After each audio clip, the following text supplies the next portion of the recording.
नमस्कार बच्चों, आप सबका क्लास के अंदर बहुत बहुत स्वागत है। जो बच्चे क्लास में आ चुके हैं बेटा, most welcome all of you. एक बार सारे बच्चे क्लास को लाइक कर देंगे और शेयर कर देंगे, then we are going to start the class very very soon, right. आपके कहने के बाद मैं बेटा पहले क्लास को शेयर कर दूं। मैं आपको हमेशा बोलता हूं कि जो बच्चा मेरे साथ टेलीग्राम पे जुड़ा हुआ है, मैं उसको हर क्लास से पहले क्लास को शेयर कर देता हूं। तो देखिए बेटा, ये दबा मेरा बटन, मैंने क्लास शेयर कर दी है। वी आर लाइव, जो हमेशा मैं लिखता हूं बेटा ग्रुप में, we are live, join fast. सारे बच्चे फटाफट से बेटा क्लास को शेयर कर देंगे, क्लास को लाइक कर देंगे, है ना। इतनी बात तो अपने आप साहिल भैया की मान ही सकते हो, है कि नहीं। चलिए, तो धन्यवाद आप सबका, राइट एंड यस। और बेटा ये सब आप लोग जानते हैं अच्छे से कि वैसे तो ये वाली क्लास आपके ईपीएफओ एग्जाम के लिए चल रही है, लेकिन आपको मैं एक बात बहुत क्लियरली बता देता हूं, क्योंकि मुझे पता है कि बहुत सारा बच्चा सीजीएल का भी है। तो जो बच्चा बेटा सीजीएल की तैयारी कर रहा है ना, जो बच्चा सीजीएल की तैयारी कर रहा है, वो भी बेटा ये वाली क्लास अटेंड कर सकता है। जो बच्चा सीजीएल की तैयारी कर रहा है, आप भी ये वाली क्लास अटेंड कर सकते हो। साथ साथ अगर आपने जीके जीएस आपके किसी भी एग्जाम में आते, चाहे वो रेलवेज हो, चाहे वो सीएचएसएल हो, आप इस क्लास को अटेंड कर पाएंगे, ठीक है। अंशु कह रही है पाए लागू सर जी, धन्यवाद बेटा। पाए लागू सिर्फ और माता और पिताजी के करने हैं, टीचर की रिस्पेक्ट कर लीजिए, वही बहुत है। चलिए आगे बढ़े फटाफट से। और अगर बेटा आप सबके लिए, आप जैसे आप सब लोग जानते हैं बात ये वाली कि एक कुछ स्पेशल आपके लिए किया जा रहा है। 2 अप्रैल को 7:45 पर हम कुछ स्पेशल आप सबके लिए करने का ट्राई कर रहे हैं। वैसे तो ये अर्जुन क्या है, ये फैकल्टीज को भी नहीं पता। पूरे अड्डा के अंदर एकदम माहौल ऐसा बना हुआ है कि क्या हो रहा है, क्या हो रहा है, क्या हो रहा है, लेकिन अर्जुन क्या है बेटा, ये किसी को नहीं पता। लेकिन आ रहा है अर्जुन, 2 अप्रैल को आएगा लाइव 7:45 पर, और ये सिर्फ और सिर्फ आप बच्चों के लिए किया जा रहा है। तो आप लोग चाहते हैं इसको ज्वाइन करना, ज्वाइन कीजिए और आकर समझिए, देखिए ये क्या है। इसी के साथ साथ मैं और टाइम नहीं लूंगा इन चीजों में, लेट्स स्टार्ट दी क्लास। चलिए बेटा, this is going to be the very first question for all of you. ये हमारी क्लास का बेटा पहला क्वेश्चन होगा आज का। Which river is known as handmade of the Narmada? किस नदी को नर्मदा की दासी के नाम से भी जाना जाता है? क्या बात है ना। इनमें से कौन सी नदी को नर्मदा की दासी या हैंडमेड रिवर ऑफ नर्मदा के नाम से जाना जाता है ना। एक बच्चा बोल रहा है कि सर मेरे पास ग्रेजुएशन का सर्टिफिकेट नहीं है, मैं क्या करूं? बेटा 2 चीज होती हैं, एक अपने आप जहां से आपने ग्रेजुएशन करी है वहां से प्रोविजनल सर्टिफिकेट ले लो। सेकंड, अगर आपके मार्कशीट है तो भी काम चल जाता है। और ध्यान रखिएगा, जब आपको डॉक्यूमेंटेशन की टाइम आए, आपके पास डिग्री या प्रॉपर मार्कशीट होनी चाहिए। मतलब डॉक्यूमेंटेशन अगर आपके पास है कि you can prove that you are graduated, that वो आपका अप्लाई कर जाएगा, राइट। क्या बोलोगे इसका आंसर क्या होगा बेटा, जल्दी बोलिए। ABCD। अगर मैं बेटा आपसे नर्मदा रिवर की बात करूं, नर्मदा रिवर की, तो बेटा नर्मदा रिवर निकलती है एमपी से। नर्मदा रिवर निकलती है अमरकंटक एमपी से। और एक रिवर है ताप्ती, आप ताप्ती बोल लो, तापी बोल लो, ये भी रिवर बेटा निकलती है आपकी एमपी से। तो इसीलिए ताप्ती रिवर को नर्मदा रिवर की दासी बोला जाता है। ताप्ती रिवर को नर्मदा रिवर की दासी बोला जाता है। Right answer is D. तो जो मेरा प्यारा बच्चा यहां पर ऑप्शन नंबर डी लगा रहा है बेटा, उसका आंसर करेक्ट है। लेकिन अगर आप डी नहीं लगा रहे हैं तो आपका आंसर गलत होगा। कोई बात नहीं, आप लोग जानते हैं अच्छे से, अगर आंसर गलत है तो मैं क्या बोलता हूं आपको, कोई बात नहीं, आज गलत लगाया कोई दिक्कत नहीं, अगली बार गलत नहीं लगाना, ठीक है बेटा। चलिए आगे बढ़ेंगे, अगले क्वेश्चन पर आएंगे जल्दी से। नेक्स्ट क्वेश्चन नंबर हमारा सेकंड से पहले अगर पढ़ लेंगे बेटा कि हमारी ताप्ती रिवर कहां पर है, क्या सिस्टम है, क्या होता है। देखो आपके सामने है, देखो एक यहाँ पे मैंने आपको इंडिया का मैप दिया हुआ है।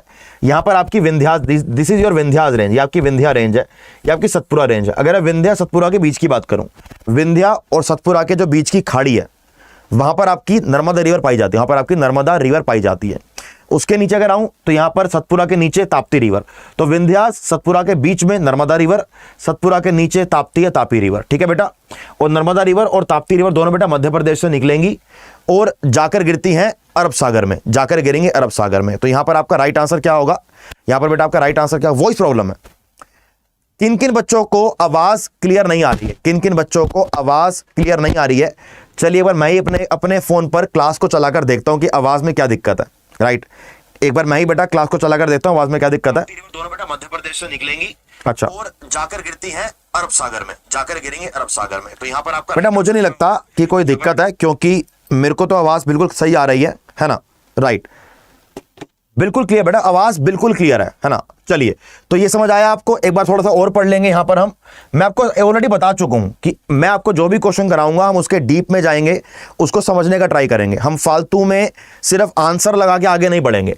तो Tapti river is also known as the river Tapi. Okay, it is the second largest west flowing river in the peninsular India. Okay, it is known as the twin, यानी कि ट्विन का मतलब क्या होता है बेटा, कि दोनों की शक्ल सेम जैसी है। और the handmade of Narmada, twins या फिर जुड़वा, इसे बोलते हैं नर्मदा की जुड़वा है। ये जुड़वा मूवी आई थी, सलमान खान की मूवी आई थी बेटा जुड़वा, right. The place of origin of Tapti river is eastern Satpura range in Madhya Pradesh, right answer. ठीक है भैया, तो मैंने आपको ताप्ती रिवर क्या यही पढ़ा दिया। आगे बढ़ेंगे, चलिए अगला क्वेश्चन नंबर हमारा सेकंड। एक बात आप समझ लीजिए, है ना, एक बात समझ लीजिए बेटा आप, कि हम क्लास में जो भी क्वेश्चन करेंगे उसकी थोड़ी तह तक जाएंगे, डीप तक जाएंगे। सेकंड क्या है, Vembanad lake the largest lake in India. Vembanad lake Bharat की सबसे बड़ी लेक है। वेम्बानंद लेक भारत की सबसे बड़ी लेक है। आप मुझे ये बताएंगे कि ये लेक कौन से स्टेट के अंदर पाई जाती है? तमिलनाडु, कर्नाटका, केरला या आंध्र प्रदेश? क्या बोलोगे बेटा, ए बी सी या डी? क्या बोलोगे, जल्दी बोलिए बेटा। ए होगा मेरे दोस्त, बी होगा, सी होगा या डी होगा? जल्दी बताइए। काफी अच्छा क्वेश्चन है, आसान क्वेश्चन है। और बेटा एक बात और, आपकी मेरी इस क्लास के बाद 10:30 बजे मैथमेटिक्स की क्लास होगी। रजत सर बेटा क्लास लेंगे, क्लास को लेंगे, बोलेंगे बोलो तारा रारा, और आप मेरी क्लास के बाद मैथमेटिक्स की क्लास ज्वाइन करेंगे रजत सर की। हाँ जी, तमिलनाडु, कर्नाटका, वेरी गुड। अगर ये बेटा ये बात करी जाए, वेम्बानंद लेक बेटा पाई जाती है केरला के अंदर। वेम्बानंद लेक केरला के अंदर पाई जाती है। Right answer is C, right answer is C. चलिए आगे बढ़ेंगे बेटा। अगर थोड़ा बहुत प्रॉब्लम आ रहा है वॉइस में तो इतनी कोई बड़ी बात नहीं है, आप थोड़ा सा मैनेज कर लीजिए, है ना। थोड़ा बहुत बेटा मैनेज कर सकते हो ना। ये प्योर आपका इकोनॉमिक्स का क्वेश्चन आ गया। This is the pure economics question. What is study of how individuals, business, government and societies make choices about using the scarce resources to satisfy their want। व्यक्ति, व्यवसाय, सरकारें और समाजों द्वारा अपनी आवश्यकताओं को पूरा करने के लिए दुर्लभ संसाधनों का उपयोग करने के बारे में चुनाव करते हैं का अध्ययन क्या कहलाता है? जिस जिस प्यारे बच्चे ने मुझसे पेड बैच में इकोनॉमिक्स पढ़ी है, और जो ईपीएफओ का बैच है बेटा आपको मैं उसके अंदर प्योर कोर इकोनॉमिक्स पढ़ाने वाला हूं। तो जो बच्चा ईपीएफओ का पेड बैच लेगा वो इकोनॉमिक्स प्रॉपर मुझसे पढ़ेगा बेटा। देखिए इसका आंसर क्या होगा, ए बी सी या डी? क्या बोलना चाहोगे आप? और जो बच्चा बेटा नया जुड़ा है, रोज 9:45 पर आपकी ईपीएफओ की क्लास कराई जाएगी। मैं चाहता हूं कि ज्यादा से ज्यादा बच्चा हमारी क्लास पर जुड़े और शानदार प्रदर्शन करे जब एग्जाम आए। हाँ बेटा, ये क्लास रोज 9:45 पर होगी। राइट आंसर इज नहीं बेटा, ये माइक्रो इकोनॉमिक्स की बात हो रही है। ये बात हो रही है माइक्रो इकोनॉमिक्स की। देखो इकोनॉमिक्स के दो पार्ट होते हैं, एक माइक्रो इकोनॉमिक्स, एक मैक्रो इकोनॉमिक्स। जब मैं आपसे माइक्रो इकोनॉमिक्स की बात करूंगा, मैं बात कर रहा हूं किसकी बेटा? छोटी छोटी चीजों की, इंडिविजुअल बिजनेस की, कंज्यूमर की, ग्राहक के डिमांड की, ग्राहक की सप्लाई की, कि ग्राहक कितनी सप्लाई चाहता है, ग्राहक को कितनी डिमांड हो रही है। जब मैं पूरी इकोनॉमी की बात करूं, जैसे मैं इन्फ्लेशन की बात करूं, भारत के अंदर पूरी अनएम्प्लॉयमेंट की बात करूं, भारत के अंदर महंगाई की बात करूं, तो बात करूंगा मैक्रो इकोनॉमिक्स की। लेकिन यहां पर बात करी जा रही है इंडिविजुअल्स की। देखो यहां लिखा है ना इंडिविजुअल। जब मैं इंडिविजुअल की बात करूंगा, मैं बात करूंगा माइक्रो इकोनॉमिक्स की। Right answer is B, right answer is B. आपके एग्जाम में इस प्रकार के क्वेश्चन आएंगे, आपके एग्जाम में इस प्रकार के क्वेश्चन आएंगे। और जो बच्चा मेरी क्लास में जुड़ा हुआ, अगर वो चाहता है कि उसको ये वाली पीडीएफ, ये वाली आपकी सारी स्लाइड्स टेलीग्राम में मिले, तो आप मेरे साथ जीएस बाय साहिल मदान नाम के टेलीग्राम चैनल पर जुड़ सकते हो। आगे बढ़ेंगे नेक्स्ट क्वेश्चन पे जल्दी। विच of the following cities is not situated on the bank of Ganga? क्या बात है, शानदार क्वेश्चन। इनमें से कौन सी नदी गंगा के तट पर, इनमें से कौन सी नदी गंगा के तट पर स्थित नहीं है? सिंपल। हाँ समझ, मैक्रो अपना, खुद का माइक्रो। क्या बात है ना, बहुत बढ़िया बेटा। मुझे समझ नहीं आया क्या बोला आपने। तो अगर बात करूं यहां पर वाराणसी, इलाहाबाद, कानपुर, ये तीनों बेटा गंगा के तट पर तो हैं, ये तीनों गंगा के तट पर तो हैं। लेकिन जयपुर है राजस्थान में, जयपुर है राजस्थान में। अगर आपने कभी गंगा का एक मैप ब्रीफ तरीके से पढ़ने का ट्राई किया, अगर आपने गंगा का कोई मैप ब्रीफ तरीके से पढ़ने का ट्राई किया बेटा, तो राजस्थान में गंगा का कोई मतलब नहीं है। राजस्थान में गंगा का कोई मतलब नहीं है। क्या बेटा? कोई मतलब नहीं है, कोई मतलब। That is why the right answer is Jaipur. इस तरीके से समझ के क्वेश्चन को आप जीके जीएस का कोई भी क्वेश्चन किसी एग्जाम में, ईपीएफओ में, सीजीएल में, सीएचएसएल में, एमटीएस में, कहीं बेटा सोल्व कर सकते हो। राइट, आगे बढ़ेंगे। चलिए अगला question, question number 5th। What is the term used to describe the total value of all goods and services produced in a country over a specified period, usually 1 year? मुझे लगता है कि दिखने में ये क्वेश्चन डिफिकल्ट है, मुझे लगता है दिखने में क्वेश्चन डिफिकल्ट है, लेकिन एक बात मैं आपको कोरे कागज पर लिखकर दे देता हूं कि इससे आसान क्वेश्चन इकोनॉमिक्स का नहीं हो सकता। इससे आसान क्वेश्चन इकोनॉमिक्स का नहीं हो सकता। बताइए बेटा क्या आंसर है इसका? जीडीपी, जीएनपी, एनडीपी, एनएनपी, क्या बोलोगे आप? बताइए, ए बी सी डी, क्या बोलना चाहेंगे? Total value of goal goods and services produced in a country over a specified period. बेटा यहां पर बात हो रही है जीडीपी की, यहां पर बात हो रही है जीडीपी की, घरेलू सकल घरेलू उत्पाद की, सकल घरेलू उत्पाद। क्योंकि यहां पर क्या लिखा है? यहां पर लिखा है कंट्री के अंदर, मतलब डोमेस्टिक की बात हुई है, डोमेस्टिक की। यहां पर आप और मैं पढ़ाई करते हुए डोमेस्टिक प्रोडक्शन की बात कर रहे हैं, तो बेटा यहां पर ग्रोस डोमेस्टिक प्रोडक्ट यानी जीडीपी की बात हो रही है, जीडीपी की। Right answer is A, right answer is ए। बहुत शानदार, बहुत बढ़िया बेटा। अगर आपको लग रहा है कि क्वेश्चन अच्छे हैं, आपके हर एग्जाम में ये वाले क्वेश्चन आपकी हेल्प करेंगे, तो आप क्लास को प्लीज लाइक कर दीजिए और एक बार क्लास को अलग अलग टेलीग्राम चैनल पर शेयर भी कर दीजिएगा। राइट, नेक्स्ट अगला question, question number 6th। Who was the first chief election commissioner of India? Bharat के पहले मुख्य चुनाव आयुक्त या मुख्य चुनाव अध्यक्ष कौन थे? सरदार वल्लभ भाई पटेल, सुकुमार सेन, के.एम. मुंशी, डॉक्टर राजेंद्र प्रसाद। आसान क्वेश्चन है दोबारा ये वाला, है ना? आसान क्वेश्चन है दोबारा ये वाला। राइट, मुश्किल क्वेश्चन नहीं है ये वाला। अगर आप थोड़ा सा सोचेंगे, समझेंगे इस क्वेश्चन को, ये क्वेश्चन पढ़ा। सर आपका क्लास कब होता है? बेटा ये क्लास रोज रात को 9:45 पर आप इस क्लास में जुड़ेंगे मेरे साथ। जो बच्चा EPFO, CGL, specially in 2 exams की तैयारी कर रहा है, रेलवे की तैयारी कर रहा है, बेटा आप मेरे साथ जुड़ सकते हैं। इस टाइम पर आपको बहुत शानदार मैं क्वेश्चन कराऊंगा। Right answer is Sukumar Sen. अगर मैं सरदार वल्लभ भाई पटेल की बात करूं तो सरदार वल्लभ भाई पटेल को प्यार से भारत का आयरन मैन बोला जाता है, आयरन मैन, है ना भैया? ये हमारे देश के पहले होम मिनिस्टर थे। He was our first home minister. Doctor Rajendra Prasad हमारे देश के पहले प्रेसिडेंट थे। He was the first president of India. अगर आपने मेरा पहला वाला लेक्चर अटेंड किया है बेटा, अगर आपने मेरा पहला वाला लेक्चर अटेंड किया, मैंने आपको बोला था एग्जाम में क्वेश्चन कई बार आता है कि फर्स्ट इन इंडिया, कि भारत के पहले प्रधानमंत्री कौन हुए, भारत के पहले रक्षा मंत्री कौन हुए, भारत के पहले वित्त मंत्री कौन हुए, भारत के पहले डिफेंस मिनिस्टर, भारत के पहले अलग अलग जो मिनिस्टर्स रहे हैं, जो हुए चीजें वो एग्जाम में पूछी जाती हैं। तो right answer is B. Next question आइए, अगले क्वेश्चन पे चलते हैं बेटा जल्दी से। Question number 7th। Who among the following was not a member of Constituent Assembly? जब भारत के 1946 में, जब 1946 के अंदर भारत के अंदर संविधान सभा को बनाया गया, जब 1946 के अंदर भारत में संविधान सभा को बनाया गया, तो आप मुझे यह बताएंगे संविधान सभा के मेंबर्स में से इनमें से कौन सा मेंबर नहीं था? इनमें से कौन संविधान सभा का मेंबर नहीं था? मुझे आप इसका आंसर देके बात खत्म हो जाएगी। राइट, जल्दी बेटा, ए बी सी या डी, क्या बोलेगे आप? A B R Ambedkar, B Mahatma Gandhi, C Jawaharlal Nehru या डी सरदार वल्लभ भाई पटेल, क्या बोलना चाहेंगे आप इसका मतलब? जल्दी बेटा, ए बी सी डी बोलेंगे। Right answer is Mahatma Gandhi. Mahatma Gandhi बेटा संविधान सभा के मेंबर नहीं थे। महात्मा गांधी बेटा, ऑप्शन नंबर बी यहां पर करेक्ट होगा। संविधान सभा के मेंबर महात्मा गांधी नहीं थे। वेरी गुड, आगे बढ़ेंगे, नेक्स्ट क्वेश्चन पर आएंगे। चलिए अगला क्वेश्चन। तो जो बच्चे यहां पर सही आंसर दे रहे हैं, निम्नलिखित में से भारत की 12 मासीय नदी प्रणाली कौन सी? यानी कि पेरेनियल रिवर, यानी कि पेरेनियल। 2 प्रकार की बेटा रिवर पाई जाती है, एक पेरेनियल रिवर एंड एक बेटा होती है आपकी टेम्परेरी रिवर। एक आपकी होती है टेम्परेरी रिवर यानी कि non perennial river.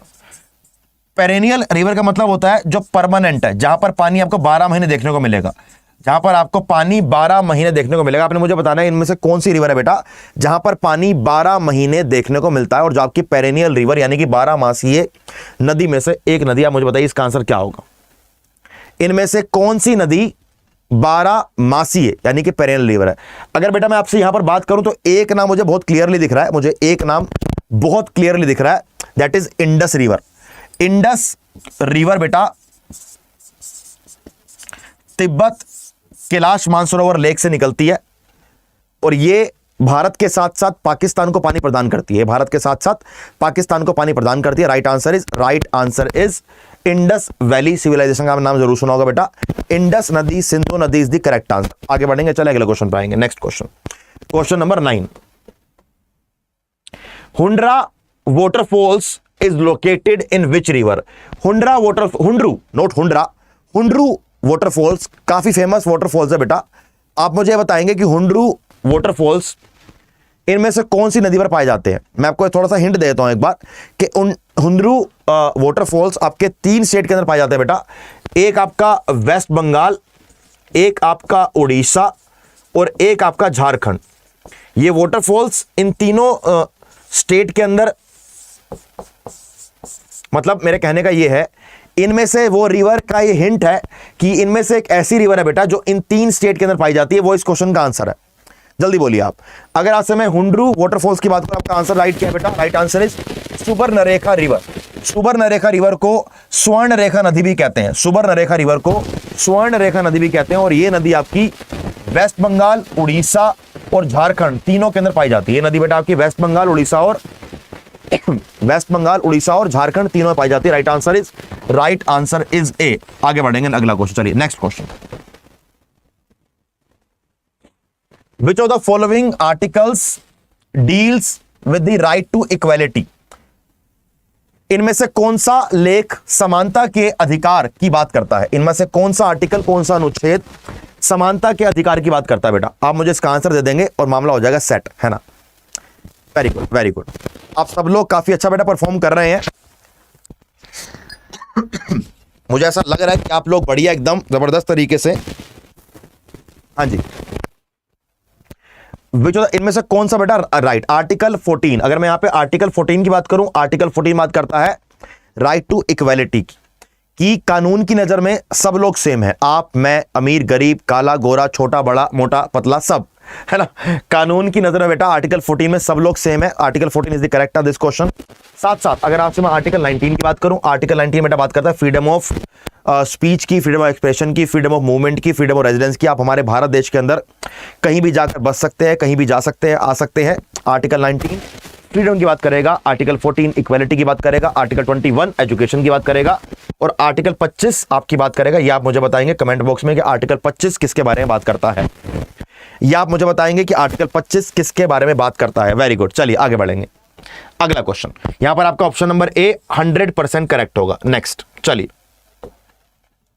In which year Vardhaman Mahavir was born? इनमें से कौन से साल में वर्धमान महावीर, यानी कि महावीर जो जैन धर्म के 24वें तीर्थंकर है बेटा, आप मुझे बताएंगे कि इनमें से कौन से ईयर में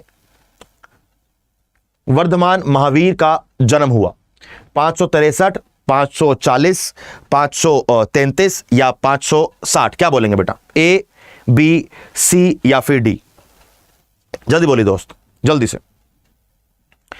वेरी गुड, बहुत अच्छे, बहुत अच्छे, बहुत अच्छे। राइट। तो जो बच्चे इस क्लास को लाइव ना देखकर अगर आप इसके बाद में देखेंगे तो आप इस क्वेश्चन का आंसर, आर्टिकल 25 का आंसर आप देंगे कमेंट बॉक्स में। इसलिए मैं आंसर नहीं दे रहा हूं आपको। अभी बच्चे मुझे आंसर दे रहे हैं, काफी अच्छा सही आंसर दे रहे हैं, लेकिन आपने मुझे आंसर देना है कमेंट बॉक्स में। जो जो बच्चा सही आंसर देगा मैं उसका नाम लूंगा अगली क्लास में। जो जो बच्चा जाके, जब क्लास खत्म हो जाएगी, जब ये क्लास YouTube पे अपलोड हो जाएगी, तो जो जो बच्चा कमेंट बॉक्स में आंसर देगा मैं उसका स्पेशली नाम लूंगा अगली क्लास में आकर, यहां पर सामने लिखूंगा कि किस किस बच्चे ने आंसर सही दिया था। ठीक है बेटा? चलिए, ये नया खेल हम आज से स्टार्ट करेंगे।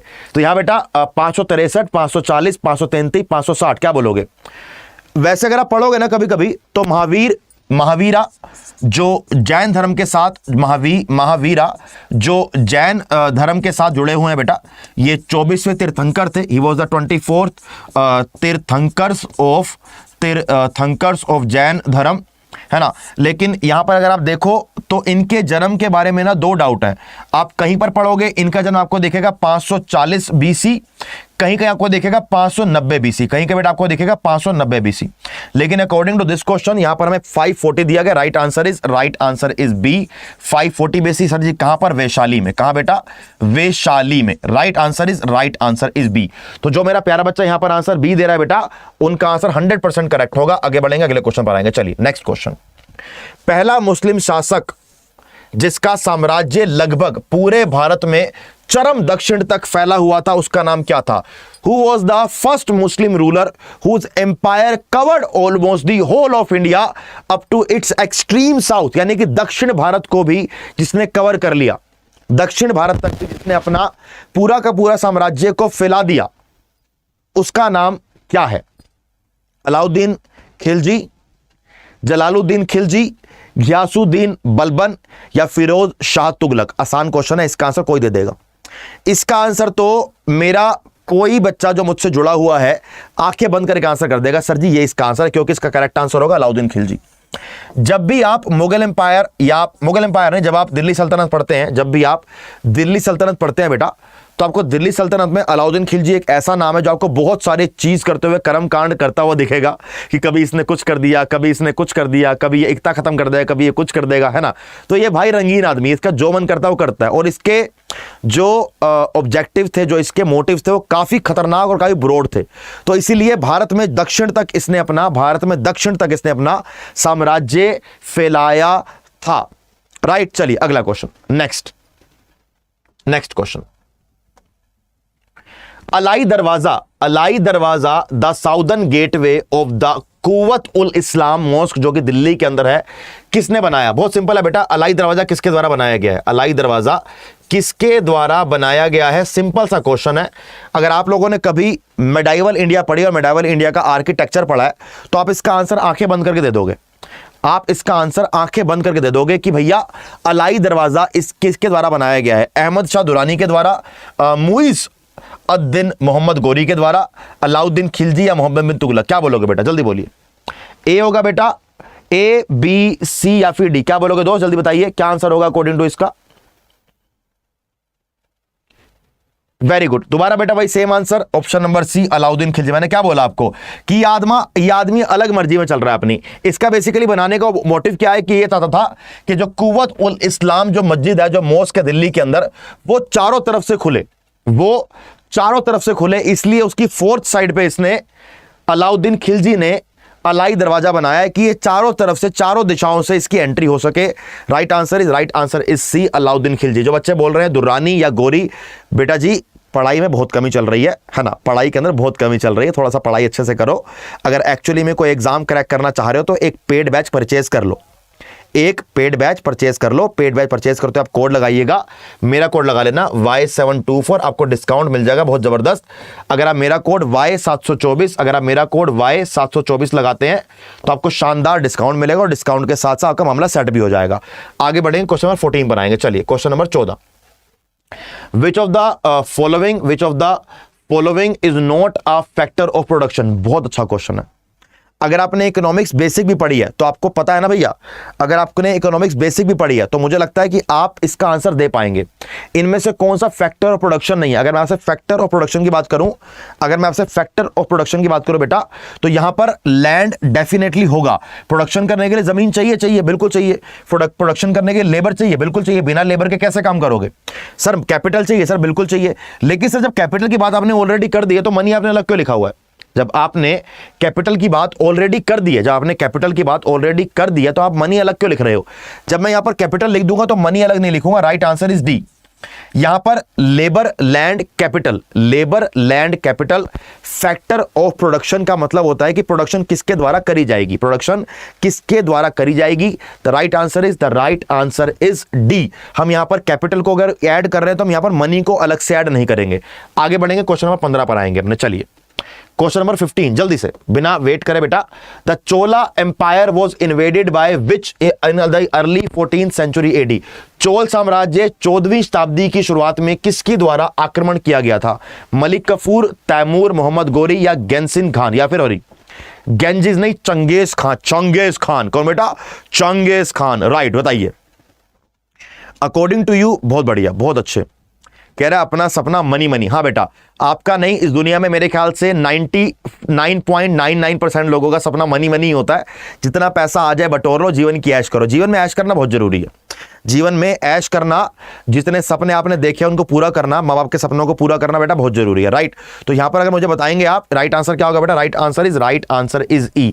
जो बच्चा यहां पर मोहम्मद गोरी या तैमूर या चंगेज खान बोल रहा है, आप लोग गलत बोल रहे हैं। ये क्वेश्चन बहुत आसान है, ये क्वेश्चन बहुत बहुत बहुत आसान है, क्योंकि कभी भी चोल एम्पायर की जब बात हुई, जब कभी भी चोल एम्पायर की बात होती है तो वहां पर आपको तैमूर, गोरी, चंगेज खान का नाम देखने को नहीं मिलेगा। Right answer is A Malik Kafur, right. आगे बढ़ेंगे, चलिए अगला question. The red fort and Jama Masjid in Delhi stand out as towering achievement of architecture during the reign of। Delhi में लाल किला और जामा मस्जिद किसके द्वारा बनाई गई थी? शाहजहां, अकबर, जहांगीर या औरंगजेब? सिंपल, आसान क्वेश्चन, साफ क्वेश्चन, सीधा क्वेश्चन। आप जवाब देंगे और मामला सेट है ना, आप जवाब देंगे, मामला सेट, राइट। बताइए बेटा। चलिए, हाँ जी, हाँ बेटा, ये अलाउद्दीन के टाइम का था। अलाउद्दीन खिलजी के ये काफी क्लोज, उनका लगा लीजिए एक नौकर था या उनके लिए काम करता था, है ना। Very good, right answer is, बहुत अच्छे बहुत अच्छे, राइट आंसर इज शाहजहां, बिल्कुल बेटा करेक्ट आंसर है। Next question, who built the Taj Mahal? बेटा ताजमहल किसने बनाया? मुझे लगता है कि इससे आसान क्वेश्चन एग्जाम में ना कभी आया ना कभी आएगा, लेकिन शानदार बात यह है बेटा, कभी कभी बच्चे इस क्वेश्चन में भी गलती कराते हैं। ताजमहल किसने बनाया? क्या आपको लगता है किसी को इससे आसान क्वेश्चन आ सकता है? आपको लगता है किसी को कि इससे आसान क्वेश्चन आ सकता है? ताजमहल किसने बनाया? मैंने बनाया, मैंने बनाया, जल्दी बोलो, मैंने बनाया, जल्दी बोलो। वेरी गुड, किसने बनाया बेटा? शाहजहां ने बनाया। Right answer is D. Mumtaz के प्यार में शाहजहां ने बनाया ताजमहल। शाहजहां की एक और इच्छा भी थी कि जब ताजमहल उसने बनाया तो जहां पर ताजमहल की परछाई पड़ती है यमुना पे, जहां पर ताजमहल की परछाई पड़ती है पीछे, वो चाहता था कि वहां पर भी एक और सेम बनाया जाए। जब इंसान के पास पैसा जेब में अंधा होता है ना, तो वो उल्टी फुल्टी काम करने के सोचता है, तो इस भाई का दिमाग अलग चल रहा था अपना, तो ये चाह रहा था कुछ और करना। भगवान जाने क्या करा क्या नहीं करा इसने। क्वेश्चन नंबर बेटा अपने अगले पे आएंगे, 18 क्वेश्चन पे आएंगे जल्दी से। Prince Khurram grew up to be known as, इनमें से कौन से प्रिंस का नाम खुर्रम था? खुर्रम, इनमें से कौन से प्रिंस का नाम खुर्रम था? सर ये प्यार क्या होता है? एग्जाम पास कर ले फिर पता लगेगा, है ना। एग्जाम पास कर ले फिर पता लगेगा, ये बेकार की बात है। जब तक एग्जाम नहीं पास करेगा ना, जब तक जेब के अंदर पैसा नहीं है, पैसा मनी, तब तक कुछ प्यार व्यार नहीं है बेटा। ये बताओ इसका आंसर क्या है? Very good, golden architecture. बताइए बेटा क्या आंसर होगा? बहुत बढ़िया। दोबारा अगर खुर्रम की बात करी जाए, खुर्रम, तो Shahjahan again is the correct answer. शानदार बात यह है कि पिछले 3 क्वेश्चन के आंसर शाहजहां ही है। पिछले इस क्वेश्चन का, पिछले 2 क्वेश्चन का आंसर शाहजहां ही है ना। अब बच्चे कंफ्यूज मत हो जाना कि सर तीनों क्वेश्चन पूछ लिए शाहजहां वाला, नहीं, है ना। चलिए बेटा आगे बढ़े। चलिए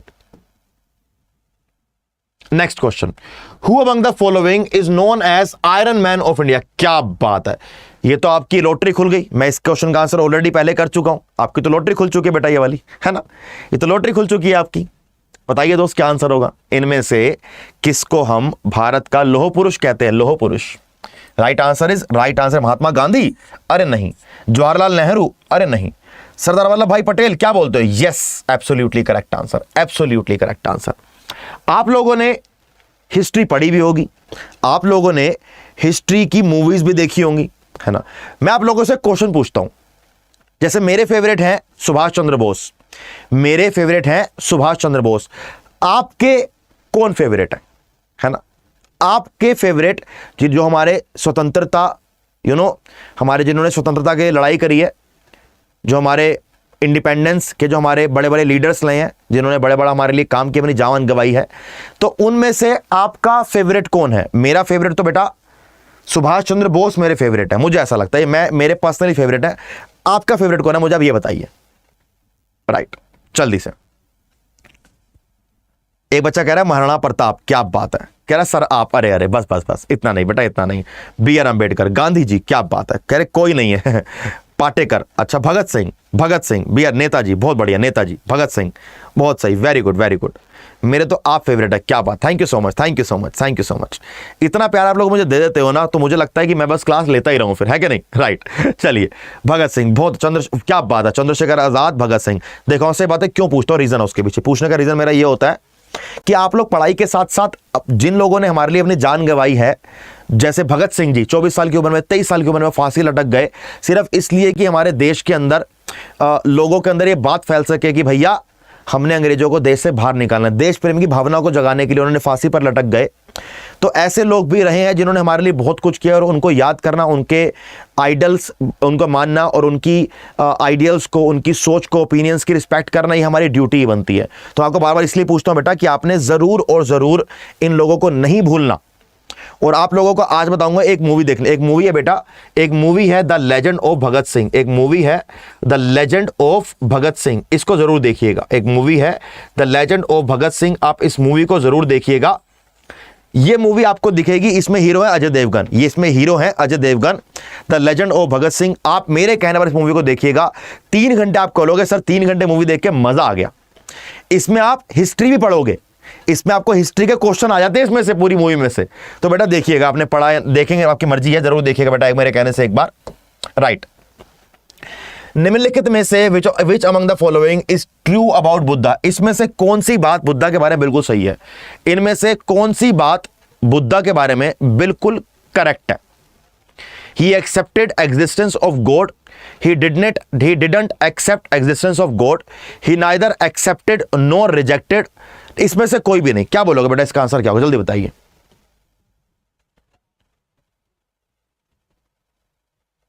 बोलिए बेटा, क्या आंसर होगा इसका।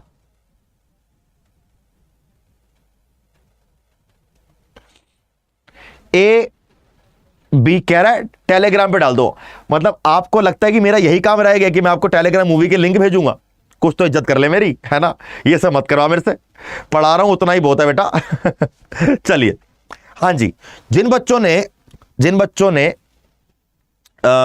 बुद्धा के बारे में बेटा कुछ पढ़ा है, तो आपको पता होगा बुद्धा ने अपने जीवन में कभी यह नहीं बोल रहा कि वो भगवान पर बिलीव नहीं करते।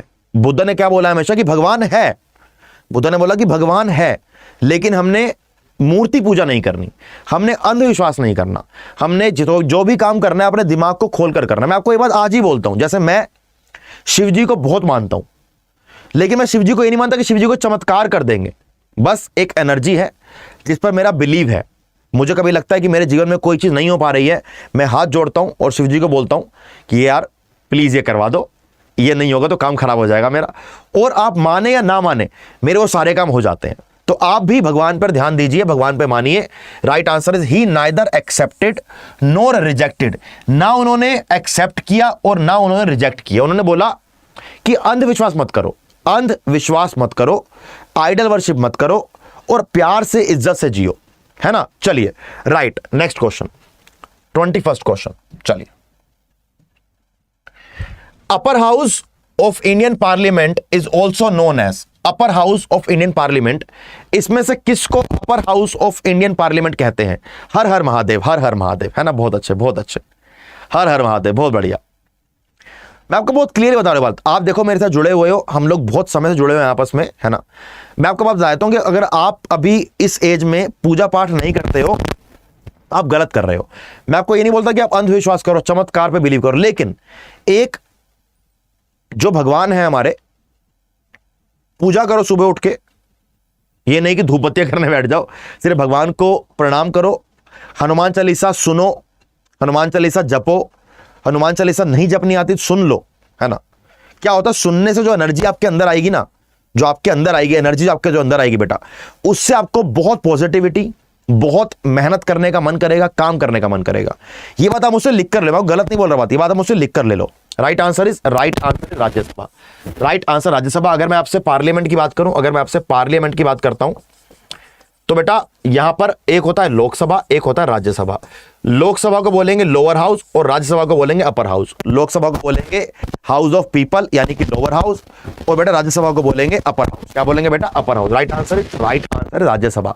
क्वेश्चन नंबर 22 पर आएंगे। चलिए, who has to resign when the no confidence motion is passed in Lok Sabha. क्या बात है, अगर लोकसभा के अंदर नो कॉन्फिडेंस मोशन को पास कर दिया जाए तो किसको रिजाइन करना पड़ेगा?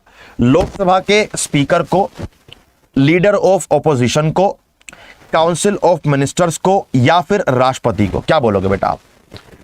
काफी शानदार क्वेश्चन है बेटा, है ना, शानदार क्वेश्चन है बेटा, क्या बात है ना। थैंक यू सो मच जी। आप इतने कभी कभी आप इतने प्यार से बातें बोल देते हो ना, तो मुझे लगता है कि कुछ तो मैंने जीवन में अच्छे काम करे होंगे, है ना, राइट। चलिए, तो आप मेरे कहने पर ना, आप रोज सुबह उठ के हनुमान चालीसा पढ़ो एक बार, मेरे कहने पर आप रोज सुबह उठो, एक बार दिन की शुरुआत हनुमान चालीसा से करो। नहीं कर पाओगे तो कोई बात नहीं, कोशिश करो। अगर आपने लगातार 1 महीने रोज सुबह उठ के समय पर हनुमान चालीसा पढ़ ली, मैं आपको लिख के दे रहा हूं, आपके जीवन में बहुत चेंज आएगा, आपके जीवन में बहुत चेंज आएगा, बहुत। Right answer is C. यहां पर बेटा देखिए, अगर देखिए नो कॉन्फिडेंस मोशन सरकार के अगेंस्ट इशू किया जाता है, अगर नो कॉन्फिडेंस मोशन सरकार के अगेंस्ट पास हो जाए तो सरकार के सारे मिनिस्टर यानी काउंसिल ऑफ मिनिस्टर को, पूरी सरकार को रिजाइन करना पड़ेगा, पूरी सरकार को रिजाइन करना पड़ेगा। Right answer is C. आगे बढ़ेंगे अगले क्वेश्चन पर। चलिए अगला question next.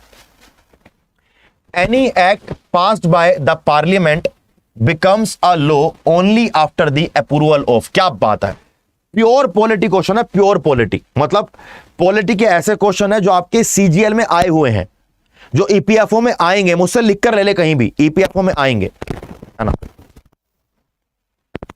Law minister, president, supreme court या फिर प्राइम मिनिस्टर? क्या बोलोगे आप? कोई भी अगर एक्ट लोकसभा और राज्यसभा के द्वारा पास किया जाए तो आखिरी में किसके सिग्नेचर चाहिए? आखिरी में किसके सिग्नेचर चाहिए? बताइए बेटा। राइट आंसर इज राष्ट्रपति। राइट आंसर इज राष्ट्रपति।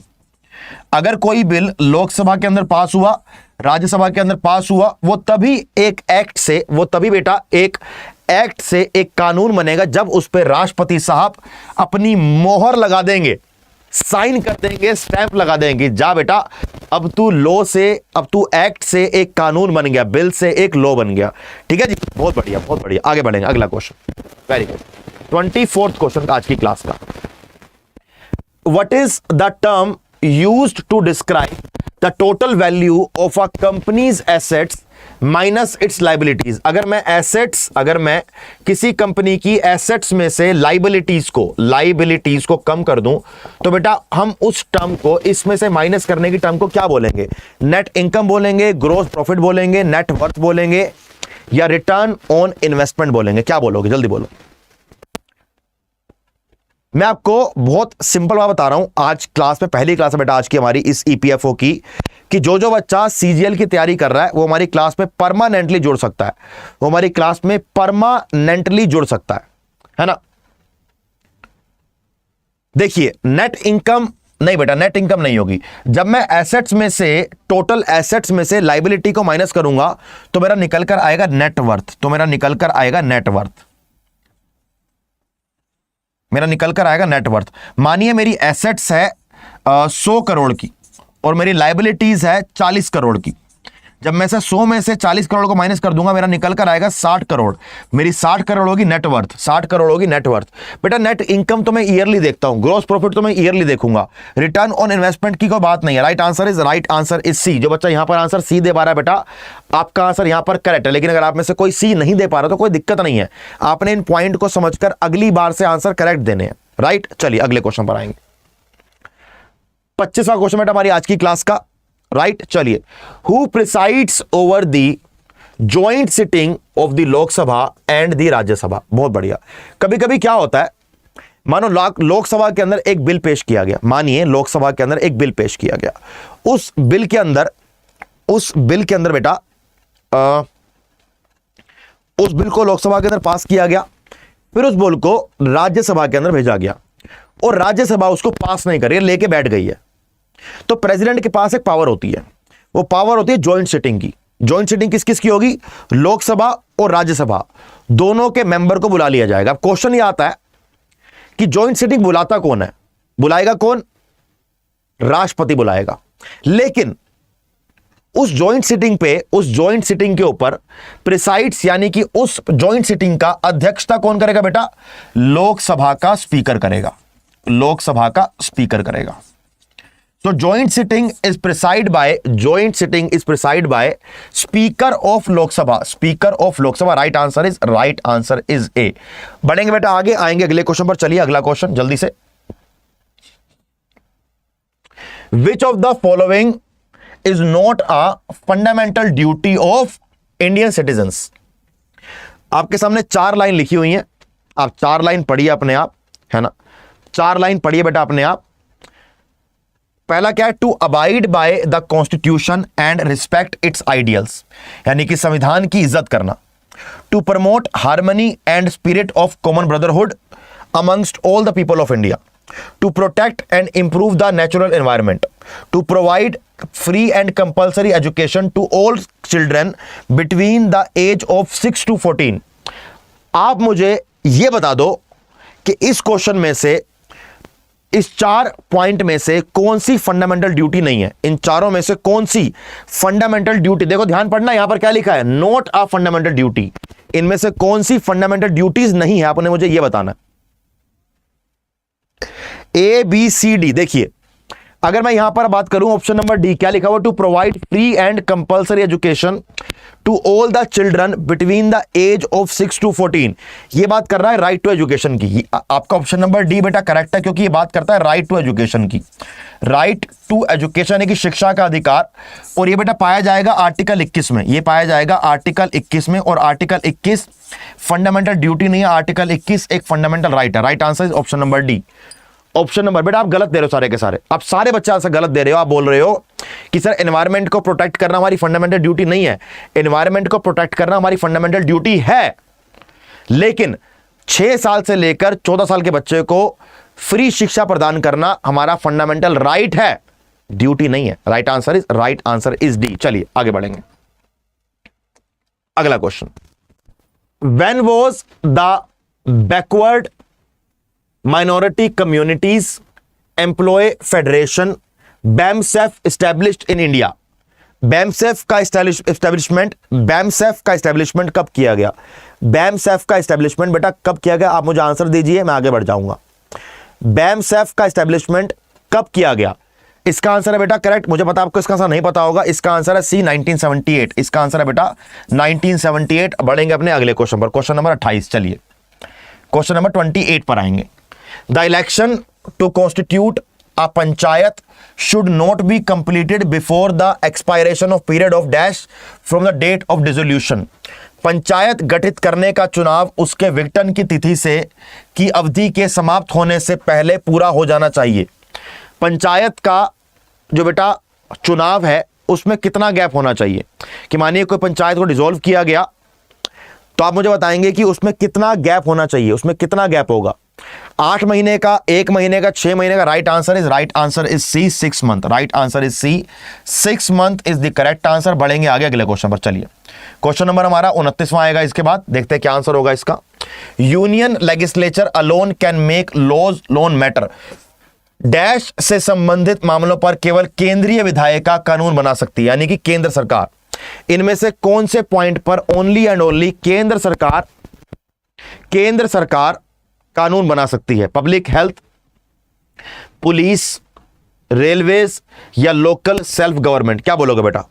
अकॉर्डिंग टू यू इसका आंसर क्या होना चाहिए? अकॉर्डिंग टू यू इसका आंसर क्या होना चाहिए? क्या लगता है बेटा आपको? जल्दी बोलिए। ए बी सी या डी। मुझे समझ नहीं आ रहा है कि आज हमारे चैट बॉक्स में क्या चल रहा है।